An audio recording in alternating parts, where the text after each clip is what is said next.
அனைவருக்கும் வணக்கம். நான் உங்கள் ஆசிரியை இலக்கியா.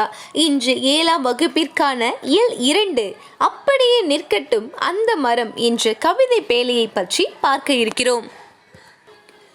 நுழைவாயில். நிலமடந்தைக்கு இயற்கை சூட்டிய மணிமகுடங்களே மரங்கள். மனித வாழ்வியலோடு இரண்டர கலந்தவை. பல உயிரினங்களுக்கு புகலிடமாக விளங்குகின்றது. காற்றில் உள்ள கரியமில வாயுவை உட்கொள்கின்றன. காய்கனிகளை வாரி வழங்குகின்றன. அத்தகைய மரங்களை பற்றிய நினைவுகள் பெரும்பாலான மனிதர்களின் உள்ளங்களில் புதைந்து கிடக்கின்றன.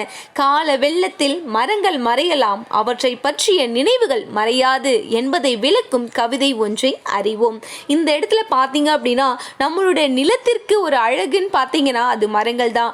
இந்த மரங்கள் பார்த்தீங்கன்னா நம்மளுடைய வாழ்க்கையோடு இரண்டர கலந்தவை. நம்ம வீட்டில் இருக்கக்கூடிய ஒரு அண்ணன் தம்பி போல தான் எத்தனையோ பேருக்கு பார்த்தீங்கன்னா ஒரு மரங்கள் பார்த்தீங்கன்னா ரொம்பவும் ஒரு சென்டிமெண்ட்டாக ஃபீல் பண்ணுவாங்க.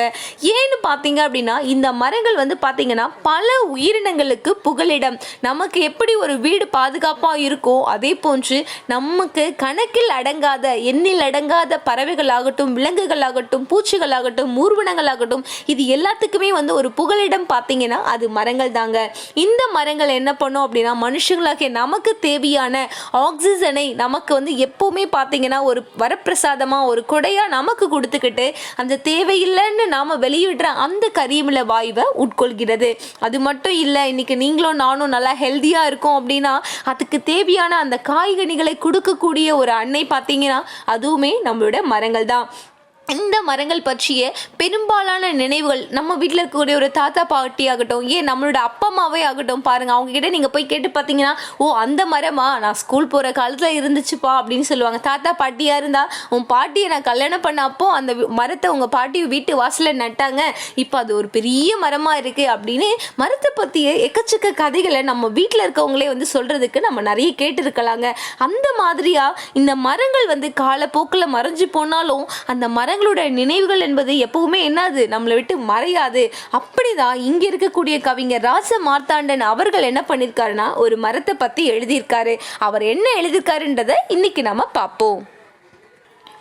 ஊரின் வடகோடியில் அந்த மரம் 5 வயதில் பார்த்தபோதும் இப்படியே தான் இருந்தது.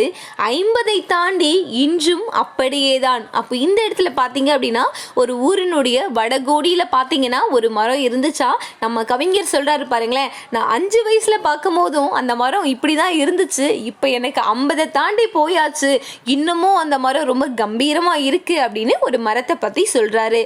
தாத்தாவின் தாத்தா காலத்தில் நட்டு வளர்த்த மரமாம் அப்பா சொல்ல கேட்டிருக்கிறேன். அப்போ அந்த மரம் எப்போ வச்சதுன்னு பாருங்களேன், அவருடைய தாத்தாவோட காலத்துல வச்சது அப்படின்னு யார் சொன்னாங்களோ அவருக்கு அவருடைய அப்பா சொன்னாரு அப்படின்னு சொல்லியிருக்காரு.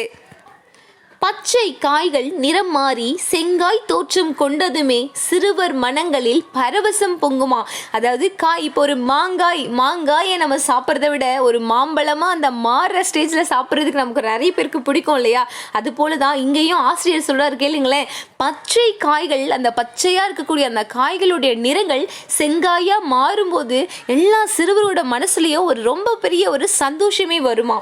பளபளக்கும் பச்சை இலைகளோடே கருநீல கோலி குண்டுகளாய் நாவர் பழங்கள் கிளைகளில் தொங்கும், பார்க்கும் போதே நாவில் நீர் ஊறும். அதாவது அந்த பச்சையா இருக்கக்கூடிய அந்த இலைகளுக்கு நடுவுல ஒரு கோலி குண்டை போல நல்ல கருநீல கலரில் இருக்கக்கூடிய அந்த நாவர் பழங்களை பார்க்கும் போதே நம்மளோட நாக்கில் என்ன பண்ணுமா, நீர் ஊறுமா, எச்சில் ஊறுற அளவுக்கு அப்படி இருக்கும் அப்படின்னு கவிஞர் சொல்லியிருக்காரு.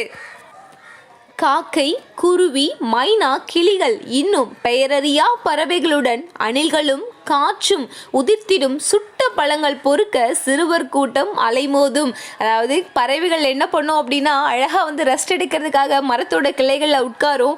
அப்போ என்ன பண்ணும் அப்படின்னா அந்த மரங்கள் இருக்கக்கூடிய பழங்களை அவை அப்படி கொஞ்சம் சாப்பிடும் இல்லையா. அப்படி சாப்பிடும்போது அங்கே அடிக்கக்கூடிய அந்த காற்றில் பார்த்தீங்க அப்படின்னா நிறைய பழங்கள் என்ன பண்ணும், உதிர்ந்து கீழே விழும். அந்த பழங்களை பொறுக்கிறதுக்கே நிறைய சிறுவர்களுடைய கூட்டம் என்ன பண்ணுமா அந்த மரத்துக்கு அடியில் அலைமோதுமா.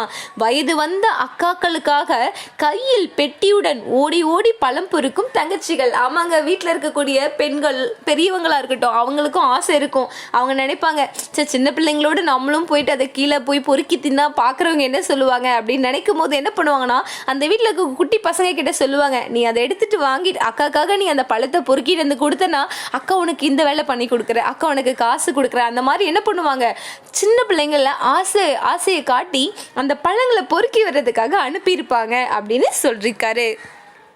இரவில் மெல்லிய நில ஒளியில் படையெடுத்து வரும் பழந்தின்னி வவ்வால் கூட்டம். இந்த பழந்தின்னி வவ்வால் கூட்டம், வவ்வால் பார்த்தீங்கனாலே பொதுவாக பகல் ஃபுல்லாக நல்லா தூங்கி ரெஸ்ட் எடுத்துட்டு நல்லா நைட்டில் ஜம்முன்னு என்ன பண்ணுவார், அவரோட வேட்டையை ஆரம்பிப்பார். அதுதான் இங்கே சொல்லியிருக்காங்க, இரவில் மெல்லிய நில ஒளியில், அந்த நிலவனுடைய அந்த ஒளியில் இந்த பழந்தின்னி வவ்வால் கூட்டம் என்ன பண்ணுமா, கூட்டம் கூட்டமாக படையெடுத்து வருமா. தோப்பு முழுக்க பரவி கிடக்கும் மரத்தின் குளிர்ந்த நிழலிலே கிளியாந்தட்டின் சுவாரஸ்யம் புளிய மிலாருடன் அப்பா வரும் வரை. இந்த இடத்துல பாருங்களேன், தோப்பு அப்படின்னாலே என்னங்க, நிறைய மரங்கள் இருக்கக்கூடிய அந்த பகுதியை தான் தோப்புன்னு சொல்லுவாங்க. அப்போ மரங்கள் நிறைய இருக்குது அப்படின்னும் போது அந்த இடத்துடைய நிழல் பார்த்தீங்கன்னா ரொம்பவும் குளிர்ச்சியான காற்று, ரொம்ப இதமான ஒரு தென்றல் காற்று போல் காற்று வீசும் இல்லையா. அந்த இடத்துல அப்பா வர வரைக்கும் என்ன பண்ணுவாங்கன்னு பாருங்களேன், புளிய மிலாருடன்னா அந்த புளியம்பழங்கள்லாம் சாப்பிட்டுக்கிட்டு ரொம்ப சந்தோஷமாக இருப்பாங்களா. நேற்று மதியம் நண்பர்களுடன் என் மகன் விளையாடியதும் அந்த மரத்து நிழலில் தான். அப்போ இவங்க சொல்றாங்க பாருங்க, என்னோட பையன் கூட நேத்து மத்தியானம் கூட அந்த மரத்துக்கு அடியில் என்ன பண்ணிட்டு இருந்தான், விளையாடிட்டு இருந்தான் அப்படின்னு ஆசிரியர் சொல்லியிருக்காரு.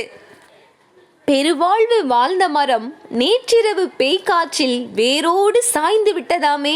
விடிந்தும் விடியாததுமாய் துஷ்டி கேட்கும் பதற்றத்தில் விரைந்து சென்றனர் ஊர் மக்கள் குஞ்சு குழுவான்களோடு. அப்படின்னா இந்த இடத்துல பார்த்தீங்கன்னா நம்ம ஊரில் அடித்த நிவர் புயல் மாதிரி அப்பையும் ஏதோ ஒரு புயல் வந்திருக்கு போல இருக்கு. அதனால தான் பெருவாழ்வு வாழ்ந்த மரம், எத்தனையோ ஆண்டுகளாக இந்த பூமியில் நிலச்சி நின்ற அந்த மரம் நேற்று பெய்ஞ்ச அந்த பேய்காற்று, அந்த பயங்கரமான அந்த காற்றில் என்ன ஆச்சா பாருங்களேன், வேரோடு சாய்ந்து விட்டதா. வேரோட என்னாச்சா, சாஞ்சு போச்சா. இந்த செய்தியை கேட்டோன்னே விடிஞ்சதும் விடியாததுமாய் துஷ்டி கேட்கும். இந்த துஷ்டி என்பது ஒரு வீட்டில் ஒரு துக்க நிகழ்வு நடந்தா எப்படி போய் எல்லாரும் போய் அந்த துக்கத்தை விசாரிக்க போவாங்களோ, அந்த மாதிரி இந்த மரம் விழுந்த செய்தியை கேட்டவுடனே அந்த ஊர் மக்கள் என்ன பண்ணாங்களாம், விரைஞ்சு போனாங்களாம். அது குஞ்சு குழுவான்கள் என்பது அவரோட குழந்தைகளோடு என்ன பண்ணாங்களாம், ரொம்ப அவசரமாக அந்த மரத்தை பார்க்க போனாங்களாம். எனக்கு போக மனமில்லை என்றும் என் மனவெளியில் அப்படியே நிற்கட்டும் அந்த மரம் குஞ்சுகளின் நடுவே மாமலை போல். இதெல்லாம் கேட்கும் போது எல்லாரும் ஓடி போய் பார்க்குறாங்க. எனக்கும் பார்க்கணும்னு ஆசை இருக்கிற மாதிரி இருக்கு, ஆனால் நான் போக மாட்டேன். ஏன்னா என்னுடைய மனசுக்குள்ள அந்த மரம் எப்பவுமே அப்படியே தான் நீக்கும், மாமலை போல். ஒரு பெரிய மலை எப்படி காற்றடிச்சாலும் மழை பெய்தாலும் புயல் பெய்தாலும் எப்படி அந்த மலை அப்படியே நிற்குமோ, அந்த மாதிரி அந்த மரமும் என்னுடைய மன நிழல்ல எப்பவுமே இருக்கும் அப்படின்னு கவிஞர் ராஜ மார்த்தாண்டன் பார்த்தீங்கன்னா ரொம்பவும் அழகா இந்த கதையை எழுதியிருக்காரு. இப்பொழுது நம்முடைய ஆசிரியருடைய நூற்குறிப்பு என்னன்னு பார்க்கலாம். ராஜ மார்த்தாண்டன் கவிஞர், இதழாளர், கவிதை திறன் ஆய்வாளர் என பன்முக திறன்களை பெற்றவராம். இவர் பார்த்தீங்க அப்படின்னா கொல்லிப்பாவை அப்படின்ற கூடிய சிற்றிதழை, சின்ன ஒரு இதழ்களை நடத்தியிருக்காரா. ராஜ மார்த்தாண்டன் கவிதைகள் என்னும் நூலுக்காகவே தமிழ் வளர்ச்சித்துறையினுடைய பரிசையும் இவர் பெற்றிருக்காரா. சிறந்த தமிழ் கவிதைகளை தொகுத்து கொங்குதேர் வாழ்க்கை எனும் தலைப்பில் நூலாக்கியுள்ளாரா. நல்ல நல்ல நூல்களை, கவிதைகளை என்ன பண்ணியிருக்காரு அப்படின்னா கொங்குதேர் வாழ்க்கை அப்படின்ற ஒரு புத்தகமாக என்ன பண்ணியிருக்கான், வெளியிட்டிருக்காரா. இவரது அப்படியே நிற்கட்டும் அந்த மரம் என்னும் நூலில் உள்ள கவிதை தான் இன்னைக்கு நாம படிச்சிருக்கோம். நன்றி.